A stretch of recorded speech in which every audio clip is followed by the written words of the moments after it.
দুনিয়ার কোনো কিছু হাসিল হয়ে যাওয়া এটা সফলতা নয়। একজন মুমিন মুসলিমের মর্যাদা আল্লাহর কাছে এক পাল্লায় যদি একজন মুমিন মুসলিমকে রাখেন, আরেক পাল্লায় পুরো পৃথিবীকে রাখেন। কেউ যদি পুরো পৃথিবীকে ধ্বংস করে দেয়, এটা আল্লাহর কাছে অত বড় অপরাধ নয়। একজন মুমিনকে যদি কেউ হত্যা করে, এটা যত বড় অপরাধ।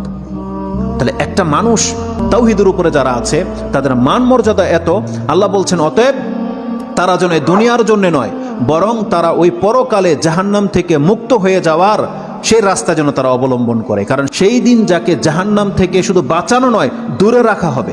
ওয়াউদখিলাল জান্নাহ, আর যাকে জান্নাতে প্রবেশ করিয়ে দেওয়া হবে, আল্লাহ বলছেন ফাকাদ ফাজ, এই হলো সফল কাম। কারণ জান্নাত এমন একটা জায়গা, এটা হচ্ছে চির সুখের জায়গা।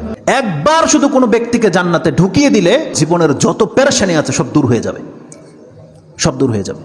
তাহলে পরকালের ব্যাপারটা হচ্ছে এমন। আল্লাহ বলতেছেন সেই দিন যাকে জান্নাতে ঢুকিয়ে দেওয়া হবে, আল্লাহ বলছেন এই ব্যক্তি হচ্ছে সফল কাম। তাহলে এই সফলতা আসবে কিসে?